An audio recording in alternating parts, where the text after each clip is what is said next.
अस्सलाम वालेकुम। तो आज हम सी 606 कंपाइलर कंस्ट्रक्शन की जो असाइनमेंट नंबर 2 है ना, उसके बारे में देखते हैं। इसमें जो है ना, अगर आप देखेंगे हमने मालूम करना LR1, ठीक है। और हमारे पास जो इनिशियल पॉइंट दिया हुआ है ये वाला, जो कि CFG है। CFG का जो नेक्स्ट पॉइंट होता है clear function. Basically go to function जो होता है ना, जो है ना हमें यहाँ पर दिया हुआ go to initial point of S, initial point of A, initial point of B, ठीक है ना।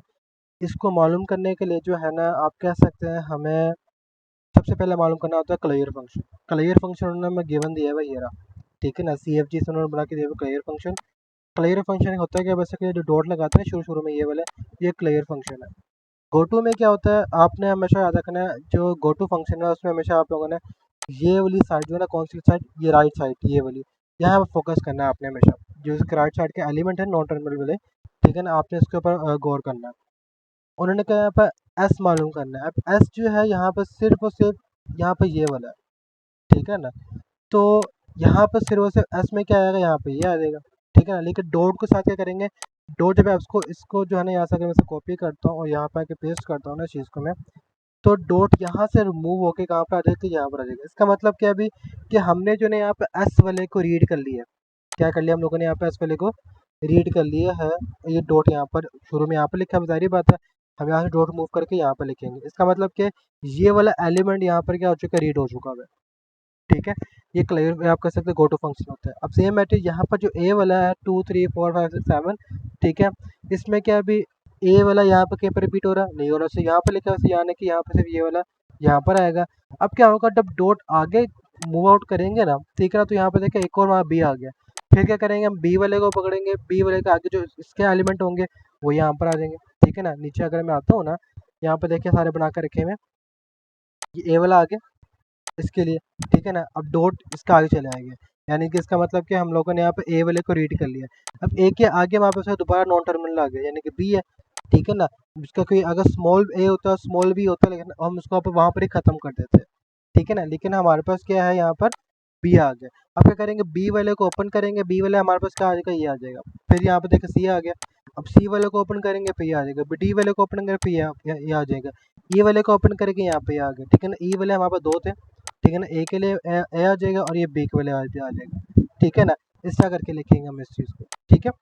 अब यहाँ पर हमारे पास बी वाला आ जाएगा। अब बी वाले में जारी बात है, हमारे पास जो है बी वाला सिर्फ और सिर्फ एक तो ए वाले में आ रहा है, ठीक है ना। ये देखें ए वाले में आ रहा है और किसी में भी नहीं आ रहा, बी के यहाँ पे रिपीट नहीं हो रहा शुरू में। तो यहाँ पे करेंगे हम लोग, यहाँ पे लिखेंगे हम लोग बी वाले में आगे, बी वाला हम लोग रीड किया। अब फिर बी के जरिए हमारे पास जो एस वाला था, ठीक है ना, उसमें हम जब आगे मूव आउट करेंगे वो वाला बी वाला भी आ जाएगा, ठीक है ना। फिर हमारे पास सी से आ जाएगा, यहाँ पे देखा दोनों में सी आता है ना, तो हम क्या करेंगे, यहाँ पर सी वाले को रीड करेंगे, फिर डी वाला फिर ई वाला आ जाएगा, ऐसा करके, ठीक है ना। सेम आई फॉर सी, फिर हमारे पास क्या आ जाएगा, सी में देखे ना बी वाला था हमारे पास, बी वाला कहाँ गया, ऊपर आते हैं हम लोग, जो हमें दिया भाई वाला बी वाला, यहाँ पे देखे ना सी यहाँ पर आ रही है, ठीक है ना। ये सी वाला आ गया, ये रहा सी आ गया। और जो वहाँ पर जो उसमें था ए में, ए में भी सी था और बी एस वाले में भी सी था, ठीक है ना, दोनों में आ गया। अब तीनों में हमारे पास क्या डी आ रहा है, अब डी वाले को यहाँ पर रीड करेंगे, ठीक है ना। आप याद रखना, जब तक हमारे पास टर्मिनल ना आ जाए ना, टर्मिनल का मतलब कि जो ये ए या फिर बी या फिर सी स्मॉल लेटर्स में ना आ जाए, वहाँ पर टर्मिनल्स होते हैं। नॉन टर्मिनल्स हमारे पास क्या होते हैं, जो कैपिटल में लिखे होते हैं, इस तरह करके। जब तक ये चीज़ खत्म ना हो जाए तब तक हम क्या करते हैं, डॉट वाले को आगे बढ़ाते रहते हैं। जैसे डी आ गया, अब डी जहाँ जहाँ पर आ रहा है उसको वहाँ पर रीड करेंगे, डॉट को आगे बढ़ाते रहेंगे, ठीक है। और यहाँ पर ई है, यहाँ पर जब ई को नहीं रीड किया हम लोगों ने, वापस सवाल ये आता है, जाहिर बात है हम लोगों ने यहाँ पर डी वाले का आगे हमने सबको रीड किया था, लेकिन यहाँ पे ई वाले को रीड नहीं किया। क्यों? क्योंकि अगर देखा जाए ना, असाइनमेंट में उन्होंने सिर्फ 22 तक क्या 22 तक जाना, अगर हम उसको रीड वाले रीड करते हैं ना, वैसे रीड कर सकते हैं, ठीक है ना।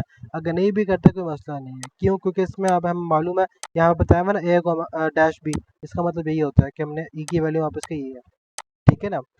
अच्छा जी, अब सेम हमारे डी वाले में आ गया। अब डी जहाँ जहाँ पर आ रहा डी, उसका मतलब ये आ गया, ठीक है। अब इसके बाद ई आ गया।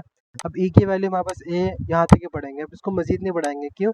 क्योंकि उन्होंने सिर्फ एक ही रिकमेंड किया यहाँ पर। अगर आप यहाँ पर आएंगे ना, यहाँ पर देखिए ना, उन्होंने कहा ई की वैल्यू से एक मरतबा रीड करनी, ज़्यादा मरतबा रीड नहीं करनी, ठीक है। तो यहाँ पे ई वैल्यू को यहाँ पर ही खत्म कर देंगे हम लोग, ठीक है ना। और यहाँ पे ए कहाँ पर आ रहा है, ई में आ रहा है, बी कहाँ पर आ रहा है, इसमें आ रहा है। ये आई जीरो नहीं है बेसिकली, इसका आई नोट नहीं होता, ठीक है, नहीं वो लिखा हुआ है इनिशियल पॉइंट के लिए होता है हमेशा। इनिशियल पॉइंट हमेशा यहाँ पर ये होता है, एस ये वाला, ठीक है ना। हम लोगों ने यहाँ से स्टार्ट किया, यानी कि पूरा का पूरा एक इनिशियल पॉइंट ये होता है, ठीक है ना।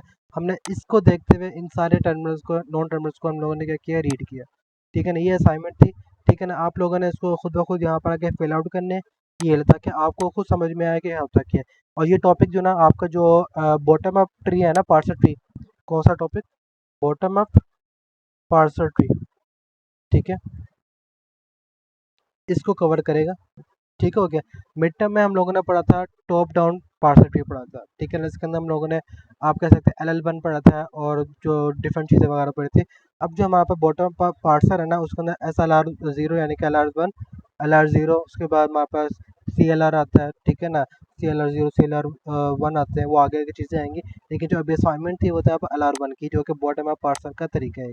ठीक है, अगर आपको ये सारा समझ में आ गया होगा तो आई थिंक आप ये असाइनमेंट बना सकते हैं। अगर नहीं समझ में, आप मुझे कमेंट सेक्शन में बता सकते हैं कि यहाँ पे कैसे हुआ। बाकी आपको ये फाइल प्रोवाइड कर दूंगा, मैं आपको पहले बता दूँ, ये आपको सैम्पल असाइनमेंट दे रहा हूँ, आप लोगों ने खुद बनानी है। लेकिन जो ये बने ना, ये चीज़ें लिखी हुई हैं, ये चीज़ें सारी ठीक लिखी हुई हैं। ठीक है ना, चीज़ें सारी ठीक लिखी हुई हैं। अगर मैं आपको दिखाऊँ जो पूरी असाइनमेंट बनेगी ना, जैसे कि मैंने अभी एक स्टूडेंट की पेड असाइनमेंट लिख के दिया। ठीक है, इस तरह करके बनाएगा पूरा का पूरा। ठीक हो गया। यहाँ पे आप लोगों को खुद लिखना है, फिर उसके जो नीचे 22 लिखे हैं ना, आपके सारे के सारे स्टेप यहाँ पे स्ट्रगल लिख देना, बस कुछ नहीं करना। ठीक है, आई होप आपको सारी की सारी असाइनमेंट समझ में आ गई होगी।